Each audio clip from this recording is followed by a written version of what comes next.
My bookstore is open. It's about time. Everything that we've so far stocked upon the shelf is either my own original publication or literature which has greatly inspired my own research. There are already several books available for purchase, and a great many more being worked on. I'm particularly excited to premiere a restored names edition of the Aramaic Targum, putting Yahuwah the Most High Elohim back into the Lord God. But then there are the volumes of extra-canonical literature which are already being put out, each of which comes from my own personal collection, is sectioned off by genre, and has been likewise edited so that names of its key players might be restored to health. And let's not forget the one you were all hoping for, Millennial Kingdom plus Mudflood. The wait is over. One of the ways you can support this ministry is by picking up your very own copy. I do appreciate your generosity. Shalom.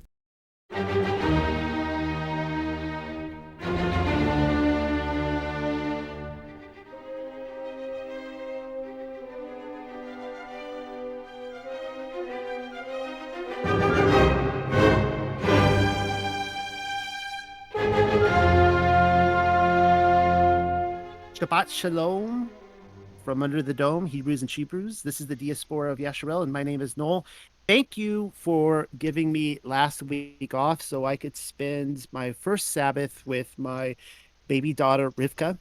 She is the most beautiful child ever and precious and perfect. We love her to death. So I guess everybody wants to know a little bit about that. We, of course, as you guys know, we moved out to Missouri to have the baby here. There was nothing, it wasn't like you know, spin the globe and wherever your finger lands, that's where we were going to have it. We ended up in Missouri just by happenstance because we were doing research on the most free state to have a baby. South Carolina, where we now live, is not the best state to have a home birth in. And Missouri just happens to be one of the last free states in the country. And lo and behold, we found a Hebrew midwife. It was amazing. My wife is not a spring chicken anymore. She's 40 years old, but labor only lasted 5 hours. And by the way, Rebecca's in the room right now. I think it was Wednesday night, and I couldn't sleep. And I'm like, oh man, if I can't sleep, I need to get sleep because it could happen tonight. We don't know. And I'm sitting at my computer and I'm talking to Rebecca about a book project that she actually just finished, and we'll be talking about that a little bit in the future. And right as I hang up with her to talk about some of that business, I'm going to bed. It's 11 o'clock at night. I'm tired. And my wife steps out and she's like, it's happening. And I'm like, okay, I'll put on the pot of coffee. And it doesn't look like I'll be sleeping tonight. But labor only lasted 5 hours. And we, we blew up a pool. I was commenting before we started to the group that I almost felt like I was in a Jurassic Park or Jurassic World movie. Like if you can imagine someone like running through the jungle to get to a computer to turn on the system or whatever and try not to get eaten by a dinosaur. That's what it felt like for me as I'm running in and out to get like the hose hooked up and the hot water pumping through and turn it off and turn it on, turn it off and turn it on and all that. But anyway, the baby was born in the pool. My wife Sarah, like a true Hebrew woman that she's become, she reached down, grabbed the baby, picked it up, and was able to see that it was a girl. So it was either going to be an Asher or a Rivka. And uh, I don't know if I had mentioned this before, but when she you know, go back a little bit in time, we didn't really think we could have children anymore. And our twin boys, they were born exactly 8 years ago, and they were only conceived and born after several years of trying and trying and just total failure. We couldn't have children.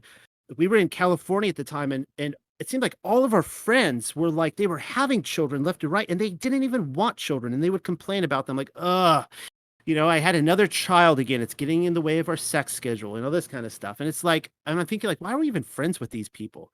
And we were only able to have children through eventually medical intervention. Had to go get some help for it, and then we had the children. And again, we didn't think we would have children again, but my daughter Rivka is a true testimony to what Yahuwah Sabaoth has testified to in Deuteronomy chapter 8, specifically verse 1, that those who keep his commandments, who guard his commandments, they will produce children. And so, we started eating clean, we kept the Sabbaths and so on and so forth. And, you know, she was a complete surprise. And when the child was conceived, amazingly, Sarah had a dream that it would be a girl, that she would catch the child, and also that a voice told her that the curse had been broken, or it might have been the curse has been lifted. And you might be asking, well, what is this curse? Well, there has not this has been made well known in my family. There has not been a girl born into my family since the 1800s, for several generations. And I highly suspect that it has to do with with Rivka's great-great-grandfather and, his history in Freemason, and however other many Freemasons before that. And interestingly enough, he was born in the 1800s, but he had like 13 or 14 siblings. They were all girls. And he was the last born, a boy. And I did the genealogy check and trace all the way down, and all the children all the way down, they all gave birth to boys. Amazing. So we were the first, and that is that. So anyways, I just want to reiterate, she's been a blessing, love her to death, the most beautiful thing ever. And Yah is truly amazing. So, all right, we are going to be going over tonight a document called The Torah Abides. Now, this document I've been building slowly but surely over the last several months. And what it is each little article in there is picking a different argument that Christians use to contest and say that the Torah or the law has been done away with. And I'm like, nah, and all of it is just focused on the New Testament and showing how the New Testament points to the Old Testament, and also the fact that I don't even believe that the Old Testament is done away with. I don't think we're in the New Testament yet, or at least I'm immortal, so I don't believe I'm in the New Covenant, so to speak. But that's a side issue. So we will be going over let me pull it up here, an article called Paul on Trial, Apostle or False Apostle. You can find it on page 43. I dropped, of course, the PDF in here, and you could follow along. Now, as I was preparing to give this talk tonight, I wrote this really long introduction, and I finished it, and I looked at it, and I said, this is so lame. I'm embarrassed to give it. So I will not be reading to you the introduction. And in fact, this book contextually doesn't even need it, because the people who are going to be reading this document do not know my history with Paul, nor do they need to. But I want to make clear to you guys listening into this room right now, and also as this goes out to podcasts and YouTube land and so on and so forth, my history, and just be very transparent about it, because a lot of people know, a lot of people have not forgiven me. And a lot of people have these ideas of what I believe that aren't even true. So I'm going to give, I guess you can call this my testimony. I'm going to go through this first, and then we're going to read this document, and you'll see kind of where I'm at now, and hopefully where my heart is. I came to the truth of Torah in February of 2019. That was our first Sabbath. Now, leading up to this, I've already expressed many times in this group, to the point that I sound like a broken record now, that the first time I discovered that Torah observance is a thing was at the Flat Earth International Conference in Raleigh, North Carolina, in November of 2017. And she's not here tonight. One of the first was Lisa. There were many different Torah people that were wearing tassels, and I'm like, what? What in the world are these things? I didn't even know what a tassel was. I didn't know that Yahusha wore them. I never heard of this before. I guess I never read that passage in Numbers. And so I'm like, I'm asking these people, like, you guys actually follow the law, really? Like, that was all new to me. And it took me about a year of investigation. And over that year, by that point, over the course of 2018, Christianity had become paganism to me. I was in this really weird vacuum where I would pray to Yah. I'd call him God back then, or I guess the Father, and I would say, I believe that the Bible is true, but I don't get it, because Christianity is just pagan. And we weren't following the feast. I mean, not the feast, the holidays by this time. We'd thrown out Christmas years before, and trying to figure all this out. We were still trying to give churchianity, the old college try. We were desperately trying to. I'd grown up in the church as a pastor's kid. In my line of thinking, I had to push through a lot of indoctrination and thinking that if you didn't go to church, you're outside of grace. You're outside of the salvation plan. You got to go to church. That's a must.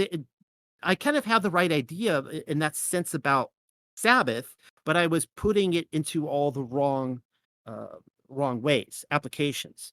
And anyways, so it came down to finally calling. Okay, I was challenged to debunk Torah. Now, as you guys know, I was a writer, and back then, when the flat Earth was really taking off, a lot of people were very, very angry at Rob Skiba. He was like a virus, a disease, because he was like the dominant voice in the flat Earth movement, but he was Torah observant. And so a lot of the people who hated the law, who wanted it done away with, they're like, we need to get rid of Rob Skiba. This guy he's putting a damper on this entire movement. He was put here just to destroy it, all this kind of stuff. And so people are encouraging me to put an end, so like as if I could put an end to it, obviously, guys, right? And I'm like, okay, I'm gonna look into this. And it took me an entire year. It took me an entire year to try to understand the arguments and so on and so forth. And the book of Galatians, that was a big one. And finally, I'm like, you know what? I need to get on the phone with Rob Skiba. And now Rob Skiba he knew that I was writing to a hit piece. So why did he get on the phone with me? Like, it blows my mind that he took that chance. He took a huge risk getting on the phone with me, but he saw the potential in me and he invested in me. And that same day, I talked to Adam Fink on the phone too. They were the two dudes, Adam Fink and Rob Skiba. And at the end of the phone call with Rob Skiba, I said to him on the phone, I said, "You're right." I mean, I was throwing all the same old tired arguments, oh, but what about Peter's vision? And he would just shoot it down. I'm like, huh, I'd never seen that before. And at the end of that phone call, I was bubbling overjoyed. Like, yes, to quote, Psalm 1, blessed is the man who delights in the law of Yahuwah, and on that Torah he meditates day and night. And that is always what I wanted for my life. And I said, yes, Rob, you're correct. This is true. And the next week we went to our last Sunday church service, and it couldn't have been any more ironic and perfectly positioned. The pastor gets up there and his whole sermon is on how that cursed old religion, that law, it's been done away with. Thank God, we don't have to do that anymore. And Sarah and I looked at each other and we were like, this is wrong. I mean, this is sick and disgusting. We got up, we left, we never walked into a Sunday church again. The next Sabbath, it was February 2018. We felt like we crossed over into a new paradigm. It was just the most unbelievable, freeing, like, with the people who think Torah is slavery, man, they have this so reversed in Orwellian fashion. I mean, it is like we were releasing the shackles of society and just following Yah's ways, and it was unbelievable. So, what happens when you come into the Torah, especially with me, because a lot of people treat me as their special interest group because, I'm a writer, I write a lot of papers, and a lot of people approach me and they're like, "Noel, you do some really great work and we really like it, but no, we kind of have this agenda here and we want you to cover this. And if you don't, then we're going to call you a spook and a shill and all that kind of stuff. And we're going to turn against you." They don't say it quite in that way, but that's how it happens. So, when anybody comes into Torah, the vultures start circling in immediately. And that's kind of harsh, but it's true. With me, I think it was much more dramatized. And two of the big issues that people come in, and I'm not villainizing these ideas, just so you know, but they were very dominant. One was, the calendar people. You better get on. They would come in and be like, "Oh, you're accepting Torah now. How adorable." Well, you're not really under God's or Yah's graces until you accept my calendar. That's the big one. And the other one is, of course, Paul. And so I was like, huh, I didn't really know what to do with either of those issues. And entire year comes by, and we're now in spring of early 2020. And at this time, I was interviewing Adam Fink and Justin Best for a big project that never got published. I did hours worth of research and, I mean, interviews with them and many other people, and I detailed Justin Best's whole life, his like 50 days in the Battle of Fallujah and just the terrible things he went through. And at the same time, I started researching Paul, and I was in communication with the individual who wrote the famous Paul paper, and he was sorrowful that he wrote it afterwards, and but we were in communication, and there was kind of a whole movement that started back then. Some of you in listening right now, might have been a part of it. They kinda got swept into this, and what happens is when you come over to Torah, you become very zealous. You look at all the paganism out there and all the people who hate the law and hate the Father, and, and you wanna follow these instructions in righteousness, and you wanna do it right. And you start looking at a guy like Paul. I spent my first year in Torah defending that guy. And just Christians were coming at me every single day and going, yeah, but Paul, but Paul, but Paul. And I started finding that every single day was just spent the energy on trying to defend him. And finally, it got to the point where I'm like, I'm not defending this guy anymore. I am so sick of it. I'm over Paul. Like, you know what? The Christians can just have Paul. That was my whole thing. Like, just, you know what?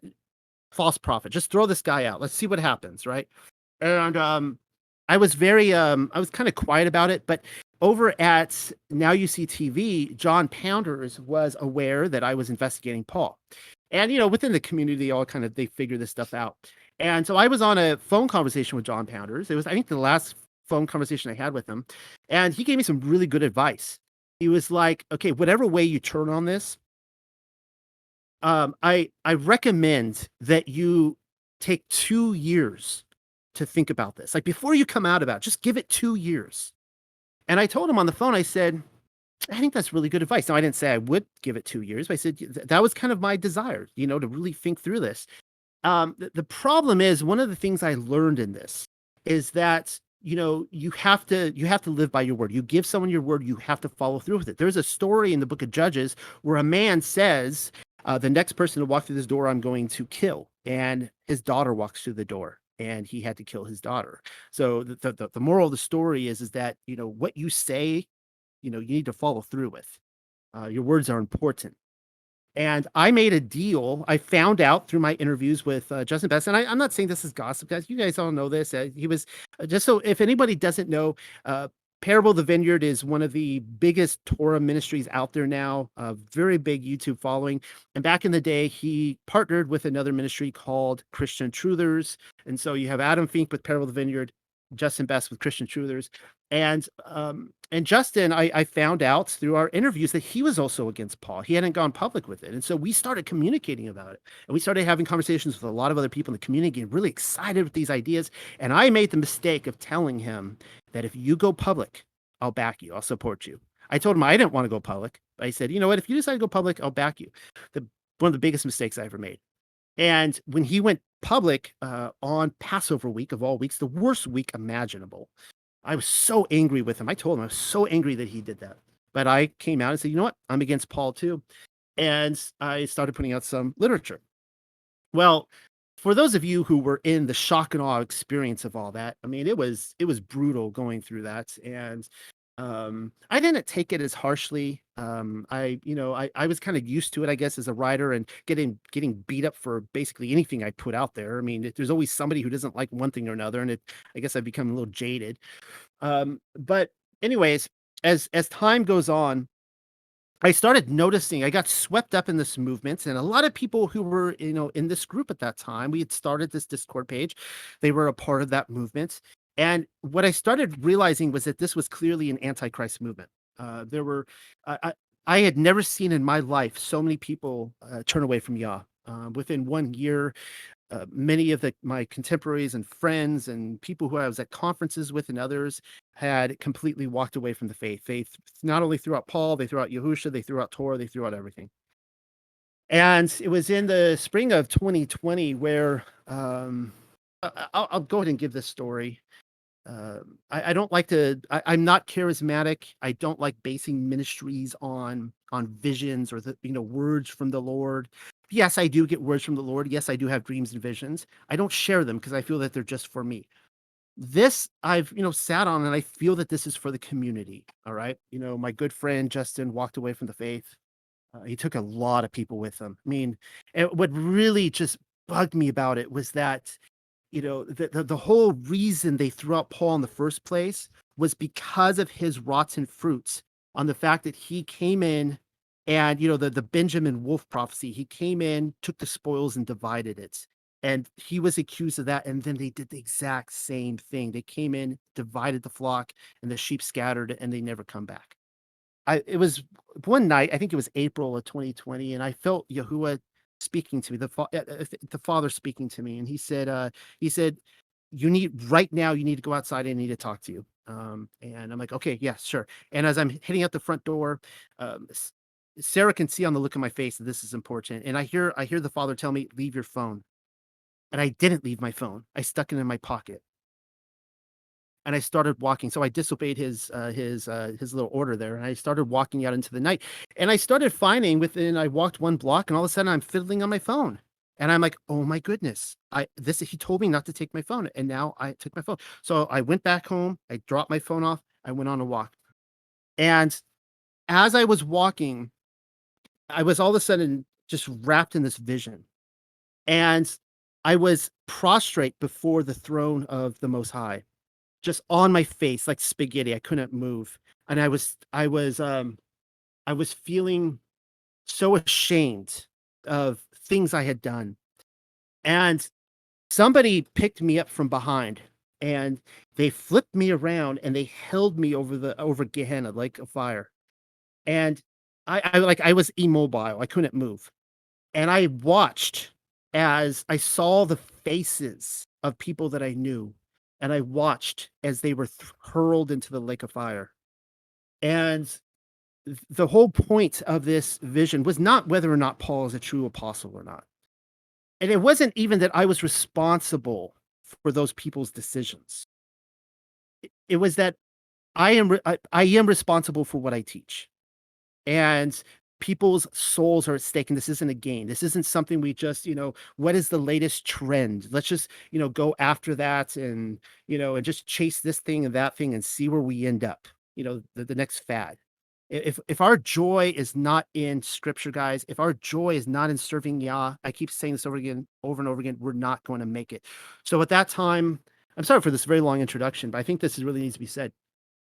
So at that time, I repented. I got down on my face in my room, and I repented of what I had done. I took down that night, I took down everything I had ever written on Paul against him, my podcast, my videos, and all that kind of stuff. And for the last 2 years, at that time, I wasn't even able to open up Paul's letters again. I mean, I had so many wounds, and it was such a traumatic experience, and I had to have those bandages healed, and it took a very long time. And uh, in those 2 years, I've been praying to Yah, like, I wanna look into this again, but, I need the go from you. I need the green light, and I just never got that green light. And finally, about a month ago, it's probably about a month ago now, I went on a walk through the woods here in Missouri, and I just prayed to the Father, and I said, I don't care. I don't care what the truth is. I just want the truth. Just give me the truth. You know, I asked for wisdom, that he would give me the wisdom on this, and that, I whether he was a true or false apostle, that's all I wanted to know. And I felt like at that time the Father was like, "Okay, all right, you want to look into this again."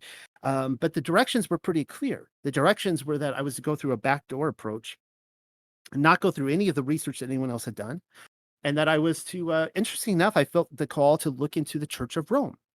And, that kind of ended up in a video I just released a couple weeks ago on the Church of, Rome with the Millennial Kingdom, where I was looking at all the names of the people associated, in the Church of Rome, and it was freaking me out when I was looking at that stuff. I mean, Paul's relate his brother and his mother, and, like, it I started making connections that Paul might be related to Yahusha. I started finding that the same people who were financing the Church of Rome, were working for the Herods, and those same people were financing Yahusha's ministry, and they're all interconnected. I'm just like, oh my goodness.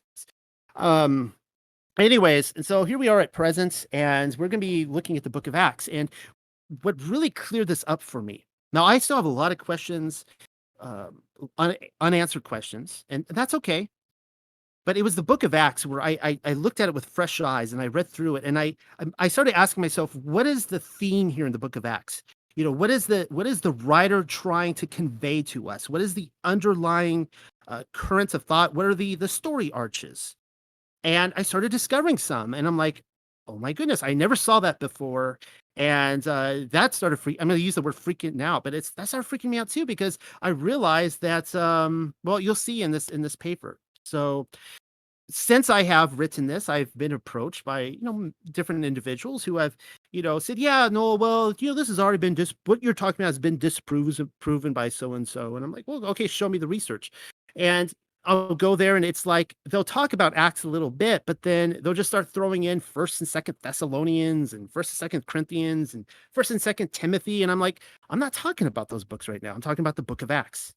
And, so anyways, with that, let's go ahead and get started. That was the longest introduction ever. I'm sorry, guys. I do want to say before we start that this is where I'm currently at, and this is not a judgment on anybody else. The room right now is probably divided. There are probably I don't know if it's half and half, but there are people here who are against Paul, and there are those who are pro Paul.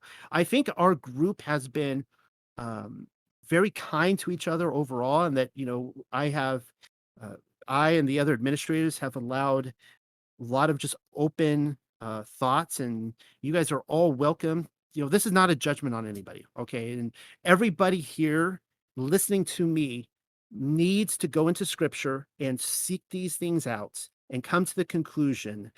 Do these things line up with the law of heaven, with the Yahuwah's instructions in righteousness? Because if they don't, then you know they're false teachers. All right. So here we go. Hopefully everyone has turned here. We are on page 43. And as I started saying in the beginning, this is a part of the document the Torah abides. Here is where I address Paul in the book of Acts. This will actually be a two-part series. Hopefully next week, if I get it done, I will be talking about Paul and Acts 15, the very controversial um, passage on the Jerusalem Council. So just if you're waiting for that tonight, it's not going to be addressed. There's quite a few things that are not going to be addressed. And also one more thing to point out is you guys know that I have a baby girl that has been born.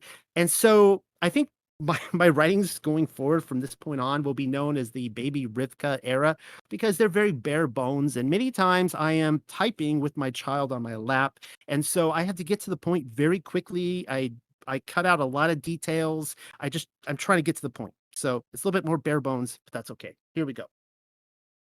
Paul on trial, apostle or false apostle. False testimony is responsible for the stoning of Stephen. That is our phrase for the day, boys and girls. False testimony. Memorize and remember it well. Stephen advocated Torah, and the Jews couldn't have that, given their track record for murdering Messiah. It's why he was stoned. You see, the temple controllers were making a case as to why Messiah and his entourage needed tossed from the land. If you recall, the northern kingdom of Yasharal were exiled, and a little later on, the southern kingdom of Yehuda as well. In both instances, they refused to repent of their sins. And so when it came with Stephen, his executioners went with the diaspora narrative. Apparently, Yahusha and his co-conspirators had done away with Torah, which is blatantly false testimony. In actuality, the Jews are the ones who had already done away with it. They don't teach that much in Sunday school, do they? That Stephen was deemed an apostate due to false testimony. It probably has something to do with the fact that they happen to agree with his accusers, seeing as how they too have deemed Torah unnecessary for following Messiah. How sad. It it is what it is though. And I can only hope that my efforts here save one or two souls from the wide path of destruction. Here is where we read regarding Stephen's charges. And they were not able to resist the wisdom and the ruach by which he, Stephen, spoke.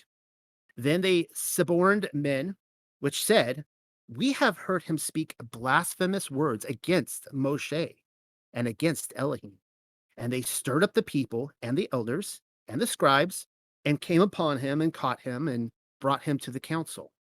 That's the Acts of the Apostles, chapter 6, verses 10 through 12. Pause. The accusation against Stephen wasn't simply declaring Yahusha to be the son of Elohim. That is what we're often taught, but it isn't so. He was arrested for speaking blasphemous words against Moshe as well as Elohim. Blaspheming Moshe is the equivalent of inciting rebellion against the law given through him, as Korah and so many others had done in the wilderness. They were all killed as a result of it, and rightfully so. And just so we're clear, it is the word of Yahuwah who ordered their deaths, not the other way around. Moshe wasn't the one who opened up the ground so that Korah and his fellow rebels went alive into Sheol. And anyways, if Stephen were advocating that the law had been done away with, then they would simply be following orders as given to them by the Most High of Yasharel. Stone him. Be cautious before you come up with your argumentative responses. It says they suborned men. Every translation that I can find uses the same word. The definition means to bribe or otherwise induce someone to commit an unlawful act, such as perjury. So they committed perjury then. The crowd, as well as the elders and the scribes, were stirred up against him, but only because they were lied to about the important details. They believed he was leading men towards the spirit of lawlessness.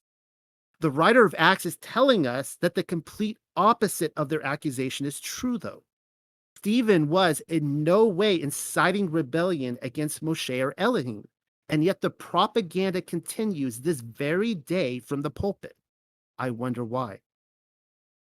His obedience to Torah is all the more awkward when reading how they were not able to resist the wisdom of the Ruach HaKodesh as he spoke. The Ruach HaKodesh wasn't speaking against Torah. No, the Ruach was speaking through Torah and as an advocate of Torah, proving Yahusha to be the Hamashiach they were after in Torah. And nobody else was capable of keeping up. Their only weapon against him was a lie. Notice, though, that they weren't simply lying about Stephen. They were also lying about the Ruach HaKodesh to say the followers of Messiah were advocating against obedience to Elohim via Torah. Try not to let cognitive dissonance win the day. Continuing. And they set up false witnesses, which said, "This man ceases not to speak blasphemous words against this holy place and the Torah. For we have heard him say that this Yahusha the Nazarite, or Netziri, shall destroy this place, and shall change the customs which Moshe delivered us." And all that sat in the council, looking steadfastly on him, saw his face as it had been the face of an angel. Supposing the reader should already forget that the stoning of Stephen was perpetrated upon false testimony, Dr. Lucas once again reminds us, dutifully so, that it is simply not true what the witnesses were claiming. Saying Stephen was speaking blasphemous words against the Torah was bearing false testimony. They knew it was a lie, but went ahead with their accusations anyways. And then it only gets worse. They furthermore claim to have personally heard Yahusha say he would change the customs which Moshe had delivered unto them. Lies. Yahusha said or did no such thing. Had he brought an end to the Torah, then he would have been advocating the gospel of the Antichrist, which is lawlessness, and couldn't possibly have been the Messiah. The Yahudim knew that, and so did Stephen. Reading on. This looks to be starting chapter 8. And Shaul was consenting unto his death. And at that time, there was a great persecution against the called out assembly, which was at Jerusalem. And they were all scattered abroad throughout the regions of Yahud and Shomeron, except the apostles. And devout men carried Stephen to his burial and made great lamentation over him. As for Shaul, he made havoc of the called out assembly, entering into every house, and hauling men and women, committed them to prison. Who was standing among the crowd but Shaul, everybody's favorite apostle? The very Shaul who apparently wrote letters declaring, "The law has been done away with. Look, either Shaul is personally responsible for producing the false witnesses, or he believed them to be true and responded accordingly. I have just given you two options. He was either lawless or lawful. You can't be both. Claiming that Shaul did produce false testimony only to have a vision from Catholic and Protestant Jesus, who told him the law was in fact done away with in favor of Goyim traditions, makes no sense whatsoever, given the context of the book of Acts. If lawlessness is in any way navigable in this scenario, then what Dr. Lucas should have said is that Shaul and the elders of Yasharel produced a true witness about Stephen, thinking ironically that it was patently false, and that furthermore, Stephen either lied about Yahusha's intent or didn't receive the memo that Yahusha had indeed done away with the law, and what's more, that Shaul ended up siding with the very lie which he once invented, hoping to stir the crowd on every occasion. Ridiculous. But that is how we're expected to think about this situation. My head hurts simply trying to make sense of Antichrist theology. For Shaul to approve of Stephen's stoning, the most likely explanation, given the story arc before us, is that he was convinced that the false testimony given by his brethren was true concerning Yahusha and his followers. There were no letters written yet which might declare the law was done away with. Whoopee! All Shaul had was the Torah and the Tanakh to go by, and reports, false reports. Accordingly, he was doing precisely what the word of Yahuwah had instructed him to do in Deuteronomy 13. And so, a war broke out among the so-called lawless, the Christians. When was the last time that a war broke out without propaganda attached to it? Exactly. War could never exist apart from rebellion and lies. How many people are still operating according to that propaganda, I wonder? That is the entire story arc of Acts, you know. True testimony versus false testimony. It begins with the true testimony of the Ruach HaKodesh in the upper room. The apostles declare to the nations what has happened on Pentecost, and that prophecy has been fulfilled. For the rest of the book, it becomes a struggle for the apostles to clear themselves of accusations, all of which has originated with the propaganda machine. Even Kepha has to explain himself among Yaakov and the Yerushalayim group after rumors persist that he had given up a kosher lifestyle, which is in no way true. For the remainder of the story, as put forward by Lucas, Shaul received the brunt of those accusations. It started with his conversation and, well, that's probably a misprint there. It started with his conversion and then haunted him for the remainder of his life, and even long afterwards up to this very day. The mere fact that we are having this conversation just goes to show that the ministry of truth was a wild success, despite Scripture repeatedly telling us to pay them no mind. Continuing, but all that heard him were amazed and said, is not this he that destroyed them, which called on this name in Jerusalem? This is the after the conversion, so-called conversion of Shaul, by the way, and came hither for the intent, for that intent that he might bring them bound into the chief priest. But Shaul increased the more in strength and confounded the Yahudim which dwelt at Damascus, proving that this is very Mashiach. That comes from Acts 9:21-22. The Yahudim who'd once sided with Shaul were confounded, but only because the town marshal had now reversed his position entirely, siding with the people he'd been going around arresting. He's claiming their innocence, not their guilt. The previous reports which had motivated him were simply not true. It says he proved that Yahusha was Mashiach. How would he pull something like that off exactly without first switching his position and agreeing that the man from Nazareth was the fulfillment of Torah? Or are we expected to believe he was still falling in disagreement with Stephen? That's the problem with Christians nowadays. They play a game of Red Rover, calling upon the Jews to come right over, and the Jews are standing there thinking, why would I ever hold hands with your rebellion against the law? Continuing. This is still in chapter 9 of Acts. And after that, many days were fulfilled. The Yahudim took counsel to kill him, assumedly Shaul here. But their laying await was known of Shaul, and they watched the gates day and night to kill him. Then the Talmudim, those are the disciples of Yahusha, took him by night and let him down by the wall in a basket. In making the argument that Yahusha and his crew were dutifully following the Father's commands, he was in fact exposing the accusers.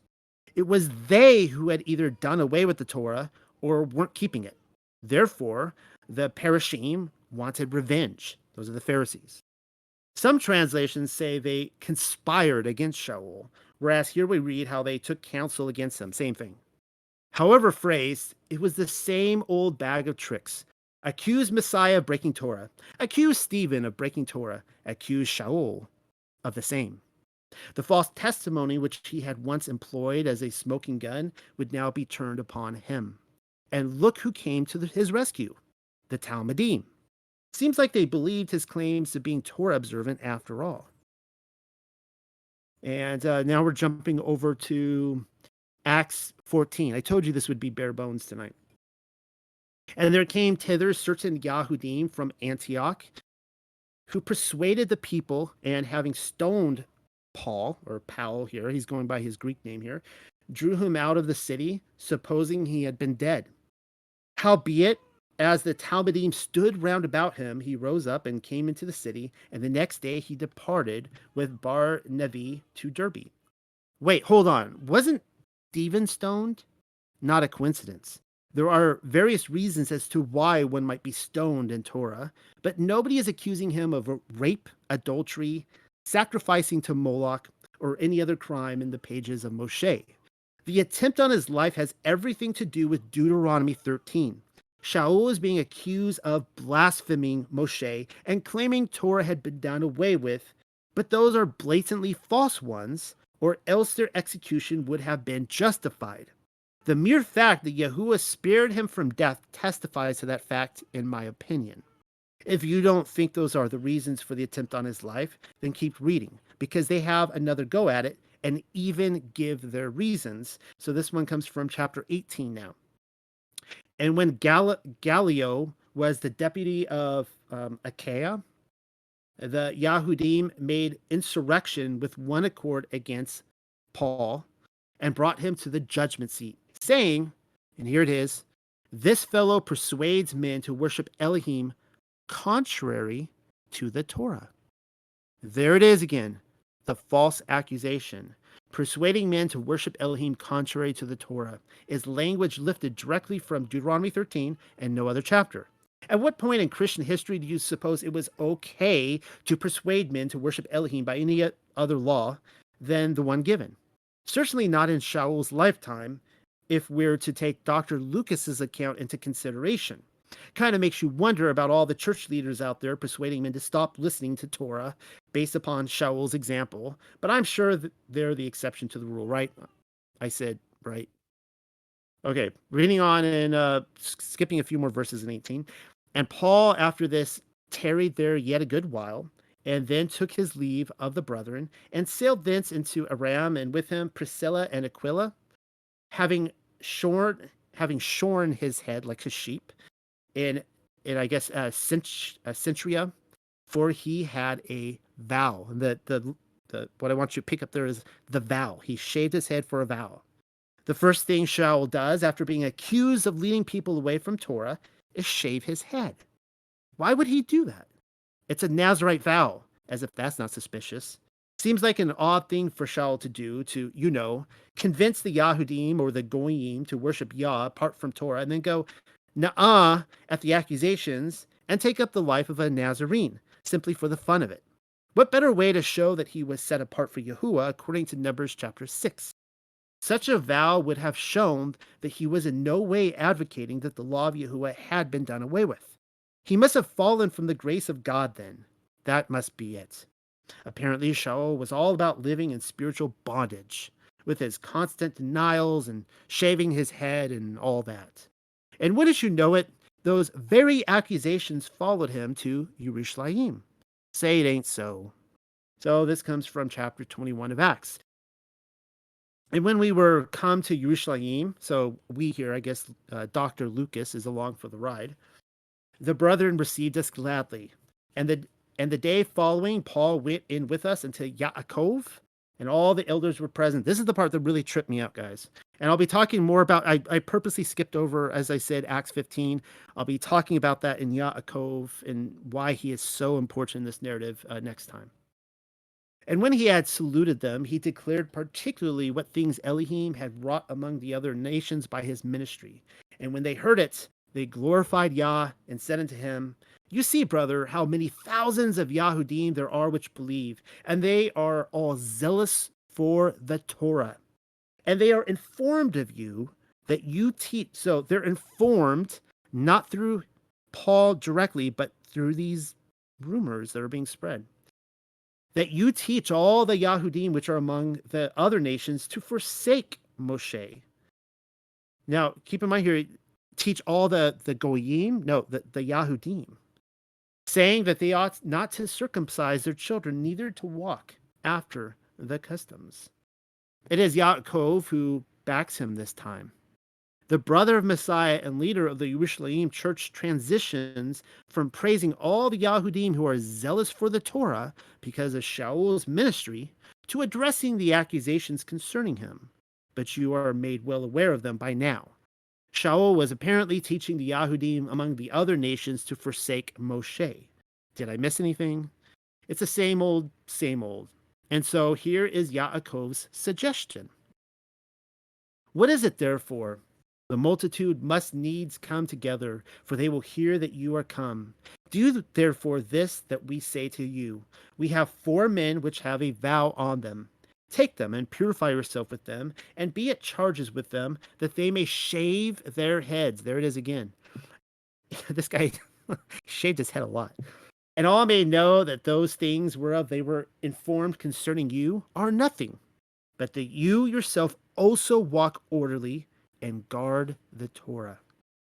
Shaul was expected to shave his head again. And yes, that is another reference to the Nazirite vow, in case you were wondering.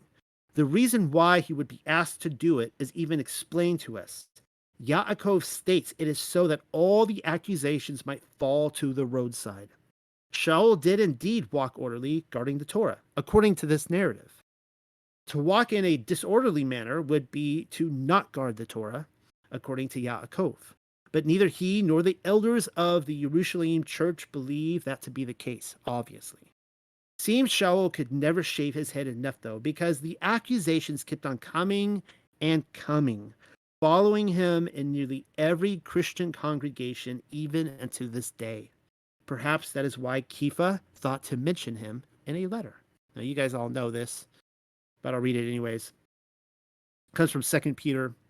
But, this really struck me. I was reading this again. I was like, Wherefore, beloved, seeing that ye look for such things, be diligent that ye may be found of him in peace, without spot and blameless.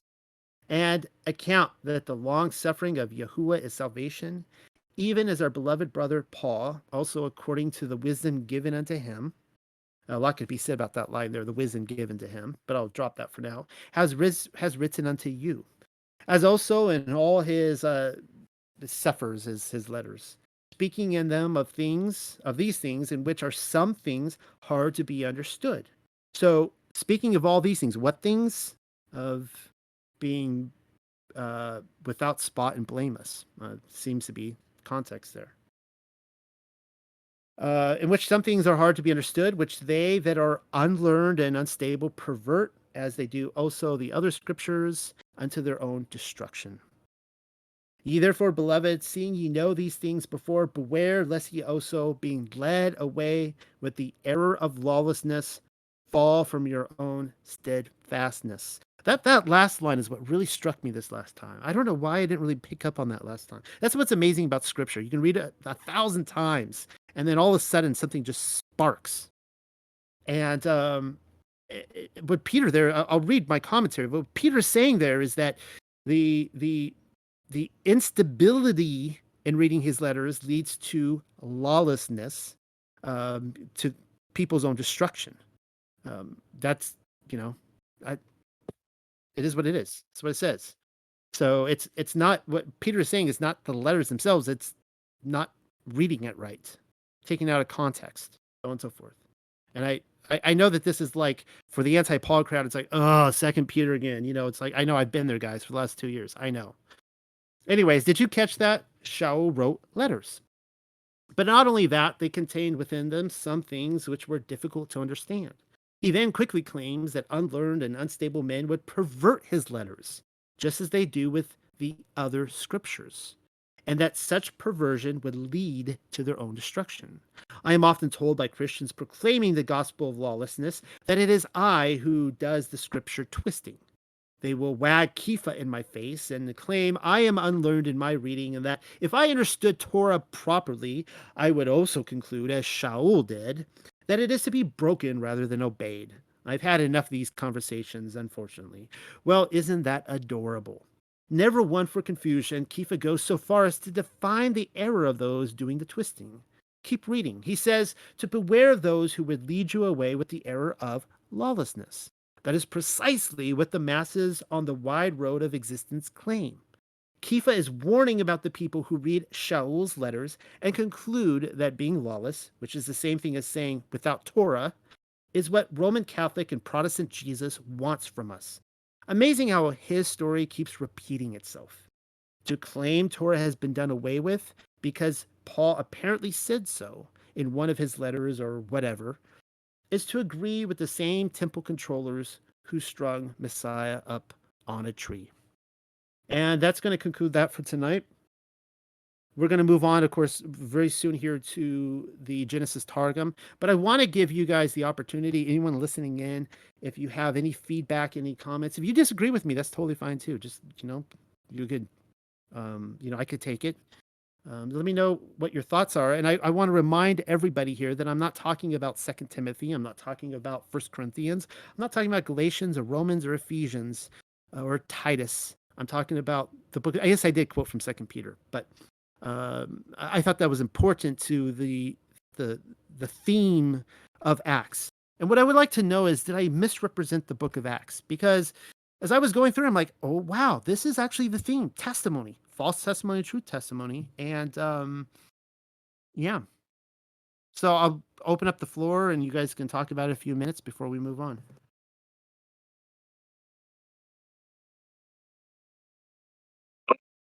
Yeah, this is Desmond. I just wanted to say that when I first came into Torah, it was also through Skiba and Flat Earth started out with, and right off the bat, I just thought in my mind that Paul was wrong, and I was against Paul for probably a year and a half, and then I heard somebody do a full commentary on a bunch of books that Paul wrote, Romans, Galatians, all that stuff, and they convinced me, and I changed my mind. But there was a time there where I was saying he was a liar, and I definitely had to repent of that. And it makes me real happy to hear your testimony about your little journey through that. Yeah, I think a lot of my, uh, if I could sum it up, a lot of my anti-Paul stance was, I think, zealousness on my own part, similar to Paul's zealousness, but reactionary to all the people who are using Paul to justify their lawlessness. And I was just over it. I was so done with it. Like, fine, you can have Paul. I'm not going to defend this guy anymore. I've said that so many times. Um, and I guess that's why I'm kind of like writing this stuff out now, just so when people come up to me with Paul, I'm like, well, here you go. Here's a paper. You can read that. And I'm sorry, you're wrong. Uh, and it is really interesting that we are only warned about one guy, guys, in Scripture, one guy who is very difficult to understand. And I think what I didn't appreciate for a very long time was uh, the fact that I, that it was Yah's will, that in a way, it's almost like Messiah's a stumbling block. Well, maybe Paul is too. Maybe he was put there as a test, for all whether you believe that he's a false prophet or a true prophet. I think that the application still applies. He was put there as a test for, you if you're reading the book from the front cover to the back, you're going through it and you see all these instructions, and Yah's like I quoted from Deuteronomy 8 tonight: if you keep all these commandments, you will be able to enter the land and have many children and live a long life. Well, that's still our promise, that if we keep the commandments, we get to enter the land, even in death. We get to enter the promised land, have many children, so on and so forth.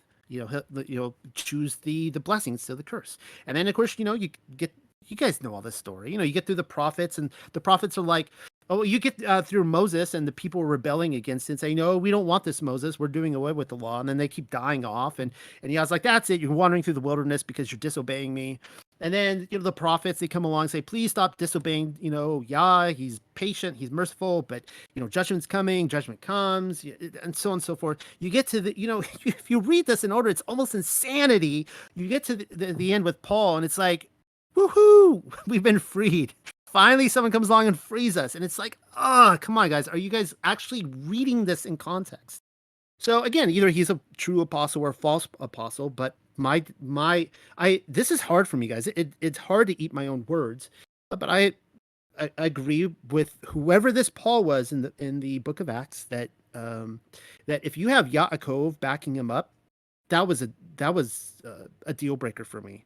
Unless if someone to say the entire book of Acts is just fiction, it's all made up, it's all propaganda, which I can't even understand that, because if Luke is defending Paul as someone who is freeing us from the law, why is he going out of his way to write a book that says he was obedient to the law, but all these accusations are false ones? And it doesn't make any sense to me. It's propaganda. I don't know. I don't know how that works, but it doesn't make any sense.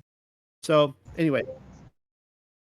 No, could we agree in summarizing that the possibility that Paul was a great disciple, not an apostle, but a great disciple, and that he was a true observer of the Torah, and that possibly that the Catholic Church, when they put together the canon that is today's Bible, that they corrupted and added and taken away from Paul's works to get what we now have today that does so much divide the church? Yeah, I can agree to that. I mean, I'm open to that. Undoubtedly, Paul's a patsy. He's a patsy for all sides, really. I mean, it's almost like the was it the Depeche Mode, the saying your own personal Jesus, right? Like everyone has their own personal Jesus. It seems like everyone has their own personal Paul too. And I think that's what's really Paul is more difficult than even Yahusha getting to the grunt, the meat of what he's saying. Yahusha is pretty straightforward, but people still misinterpret him all the time. So yeah, it's very possible that I'm open to that possibility that his letters were altered. I haven't really gotten into all those yet, so I can't comment on that any further.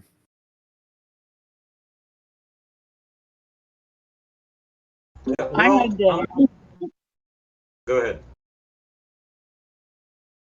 No, go ahead. I was just going to say if we read the writings as they are presented in the Bible, okay, the evidence is, in my opinion, is overwhelming. That he was a false apostle, that he was anti Torah, because there's just so many different verses in there that show that. But then again, I'm definitely open to the possibility that it was all corrupted by the Catholic Church. But according to the books that we have in the common Bibles today, the evidence is overwhelming that he did a lot of wrong things, because you can see many of his teachings that were in direct opposition to what the other apostles and the Savior himself taught. Okay, so you bring up some really good points. And this is where I probably should have summarized this again tonight, because, I have to be repetitive in these videos, because I understand that someone is going to listen to this online, read this paper, and not listen to something I said on some other video. All right. So here is my view on Paul at present. He was a dude. He was a dude just like me. He was a ministry leader. He was someone like Rob Skiba. He was someone like John Pounders. He was someone like, you fill in the blank. He was someone like Noel Hadley. Every single one of us are going to be wrong about things. One of the things I've learned to appreciate about the body is that everyone listening, just imagine someone just like on YouTube. Okay. Just imagine a ministry leader that you are gravitated to, you're attracted to. It can be me if you want. Every single one of them, there are things that you are attracted to them because maybe you're just attracted to a charismatic person, and charismatic people are wrong about a lot of things, but people are attracted to the charisma, which might have been Paul. Uh, but every single person seems to have like this certain wisdom on certain things. I had forgotten to mention one of the other people I talked to, Rob Skiba got me in touch with immediately, was Lex Meyer of Unlearn the Lies. He's got some really fascinating things too. He's not right about everything. I'm not right about everything. So when I think about Paul, and I think this is one of the problems, is when we have these discussions on theology, is that what we're actually chiseling away with at are people's sacred cows. They have created these idols. Like Paul is a certain idol that you can't miss with the image, that he was speaking the perfect words of the Ruach HaKodesh. And so what we're doing is we're reacting to that. We're taking, saying, oh no, he's a false apostle. He's the Antichrist, right? He's all this kind of stuff. But what if he was just a dude who was wrong about some things? He was very passionate about Abraham's promise that eventually the Israel would be through the Goyim would be grafted back in, and he saw his opportunity. He went for it. And you can give someone a lot more grace period if you go, okay, his letter, they're just letters. This is not the Ruach HaKodesh speaking. Okay, so that right there removes a lot of threats. And you go, okay, yeah, he's a little egotistical here. Maybe he was narcissistic. He was certainly had a lot of signs of high intelligence, no doubt there. And and it's just I don't know. So what happens is from an anti-Paul stance, I'd go like, okay, oh, look at this. He's got this thorn in his flesh, and oh, he's, he boasts, and oh, and so you're reacting to the Paul, the idol, that is, he is the words of the Ruach Hakodesh, and you're like, no, he's a false apostle. So what I'm saying is, I feel like I'm giving a little bit more grace, and here's one of the things that also tripped me out. I'll be talking about this next week. Is Acts 15 is when Paul goes to the Jerusalem council with the elders, and they're discussing when the Goyim are coming into the faith, when they're being grafted in, what they're to abstain from, right? And you guys know this, I'm sure, and I'll be going over it, is that they're all things related to the worship of other Elohim, like in the temples, like temple prostitutes and drinking blood in the marriage, anything to do with adultery with Yahuwah. They refrain from that immediately, and then each and every single week, as they're going into the not the temples, the synagogues on Sabbath, there will be hearing from Moshe. Those are Yaakov's words, guys, and Yaakov is I'll be actually quoting, some of you won't like this, I'm going to be quoting from the Gospel of Thomas. And it's interesting because in the Gospel of Thomas, Yahusha says that when he's gone, he says, if you want to know who is his representative on earth and go with any questions, it's Yaakov, James the Just. So that is exactly what's happening in Acts 15. It is James the Just who is deciding this, because you have the circumcision group who are coming and saying there is no salvation until you're circumcised. All right. Now, here's my understanding what was happening in the first century. Yahusha criticized the Pharisees because they, well, among many things, but one of the things he criticized was that they would send missionaries out all over the world, and they would proselytize, and they would make Pharisees out of them. He said, you would make someone worse than you. There's a lot, that can be said about what it is to make someone worse than who they were, but I suspect that what was happening was that the circumcision people were going around saying, if you get circumcised, you can enter into the promises of Yah. And a lot of people are like, okay, I'll get circumcised. You see it like with in Genesis with over Dinah, and all that, where they got circumcised and then they all got killed. They agreed to circumcision too, and it actually wasn't that uncommon. Now I'll explain in a second. And so you go get circumcised. All right, I'm saved. I'm good to go. And then they go back into the pagan temples. They go into a worse lifestyle, and they're just worse off than before. And what really, I'll say it again, what tripped me out is seeing that Paul's entire philosophy in his letters, some of you might disagree with me on this, though, it comes from Acts 15 through the mouth of Yaakov. He's saying He's saying, look, we'll get to all this stuff. We'll get them circumcised, all this kind of stuff. The first thing we need to do is bring them into the fold, and then we will work on their hearts, because they realize that you can't just circumcise someone and they're good to go. You have to circumcise the heart.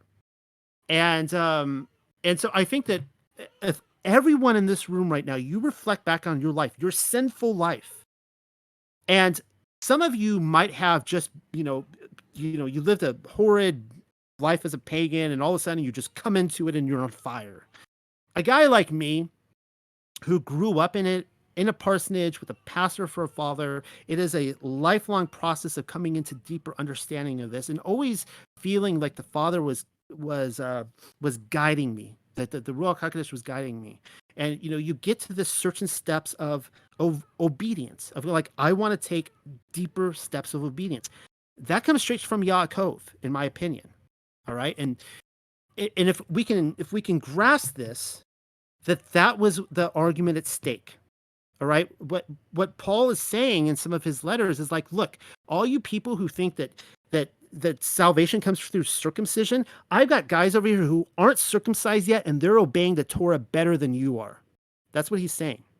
And some of us, that freaks us out. Like, what are you saying, Paul? That circumcision's of null and void. And some of his language does look that way. But I don't know. This is what I'm trying to figure out and kind of grasp and look at more. I think that these are the conversations that were being had at that time. So I don't want to take all night on this, because I want to get on to Genesis Targum. Does anybody else have anything? Yeah, I had one more thing. I think you did a great job showing that common thread going through, and I think it kind of leaned on the idea that Pharisees and such, they knew what they were saying was a lie. Like they knew better. They knew they were lying. But when you look at Paul and even Peter, they might have been wrong on some things, but the Spirit eventually corrected them on those things. And you see that their heart was still right with God, whether or not they were wrong. Like even Peter, when he wouldn't sit with the Gentiles to eat, they might have been wrong on some things, but their heart was still right with Yah, and they still wanted to do what was right. They were just wrong in their mind about what was right. But once Yah showed them the answer, they immediately obeyed. Yeah. Yeah, and I have to admit that there's so much stuff in Acts I want to get into. I have to admit that one of the things that I highly criticized Paul for was over the book of Galatians, and Paul and Peter, scooting his chair out and that kind of stuff. And I kind of saw that as, Peter judging Paul and exposing him. But when you read it in context of the book of Acts, where Peter was shown that the vision of the animals on the sheet, which I also wrote about in the Torah bias, I should read it off, was, of course, as you guys know, it was not about eating gorillas and elephants and pigs. It was about dining with the Gentiles, and it made abundantly clear. And so you do see in that scene in Galatians, and I'm not supporting, by the way, just so you guys know, Paul's whole attitude. I do find that people who love Paul, they seem to kind of take his energy and they kind of push it back, and they can be very sometimes unpleasant people. But so I'm not. That's a whole nother discussion we can get into, the way Galatians is written, and it. I don't see the Ruach HaKodesh in that, but if we're in context with Acts, it does appear like in this case, even though we don't get Peter's side of the story, we get Paul's, that he was reverting on his decision to eat with the Gentiles. So, okay. One last question or comment. Does anyone have one last comment, question? Anything? Yeah, I just wanted to make a comment here. Like I came into Torah probably about 20 years ago, and back then there wasn't a lot of people, obviously, that were kind of into Torah. There was, Bradford Scott and Monty Judah and Eddie Chumney and Michael Rood and stuff. And I had a lot of friends at that time that actually renounced Yahusha at that time, like because people were kind of following into Judaism, and not saying, okay, well, Yahusha wasn't, he said it was, this or that. I'm just not going to go into details. I mean, everybody kind of probably knows about that. And then you get the other side of the coin of Paul. And I know a couple of weeks ago we had talked about that, and I had said that I respected you for coming out and stating that that you were kind of rethinking all of those things. And I had quite a few friends at that time that had renounced Yahusha and never did come back to him. And it really, really broke my heart. And at the time, it really challenged me because they were challenging me about who Yahusha said he was.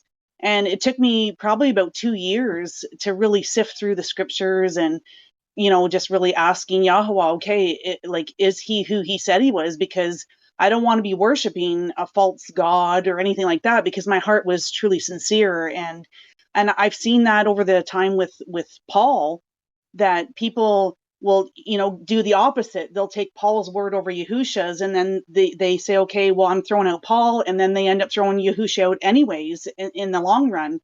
And I know that Justin Bass has done the same thing. And I mean, look where he is now. He doesn't even believe in Yahweh at all. And it's really heartbreaking to see these people that are giving up on all of it altogether over these it's just so sad, and it breaks my heart to see. And I pray for these people, and I've been praying for Justin and asking Yahweh to just really bring him back into the fold. And yeah, I don't know Justin, but it really breaks my heart to see these things and to see these people who are renouncing Yahusha, who are throwing Paul out. And like I said a couple weeks ago, they're letters. We don't take Paul's letters over Yahusha's words. We know that, just like you said earlier, Yahusha's is pretty clear in what he said and what he did and how he came, and that he didn't give up the law, that he was following everything that his father had given him. And I think that if you read that, it's pretty clear.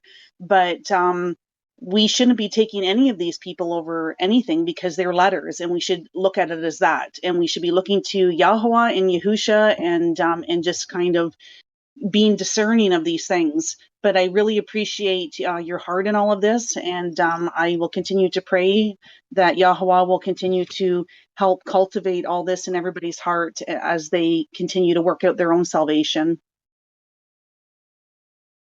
I know you guys are getting ready to jump into the Targum, but I just wanted to jump off of what you just said there. That was really good.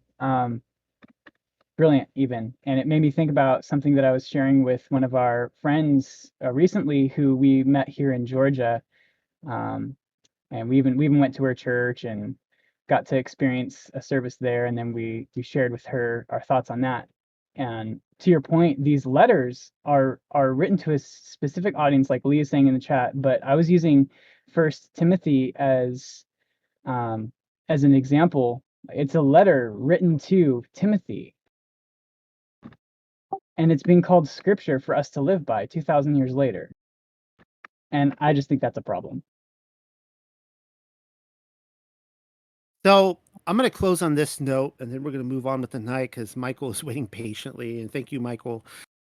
And I started out talking, I gave the name John Pounders. I didn't give that as gossip presenter, because he gave really good advice. And he told me about, holding off for a couple years before I came out with it. And that's excellent advice, because a guy in my position, I get these, I come across these ideas and I get really excited. I just want to write them up and tell people about them.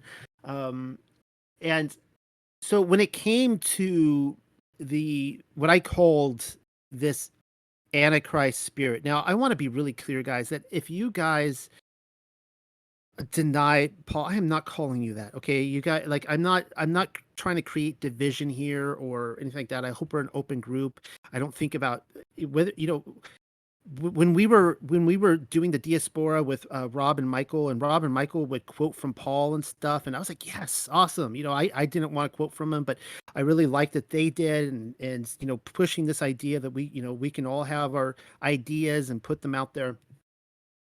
Anyways, when I was in that, I say Antichrist movement because it was very dark, and as you guys know, many people turned away, many people. And the damage is just unbelievable that was done. And I'll give you guys a movie quote. Some people think I shouldn't talk about Hollywood movies on Sabbath, but I do think this is a really great example. Everyone here has seen Star Wars Episode 6, Return of the Jedi.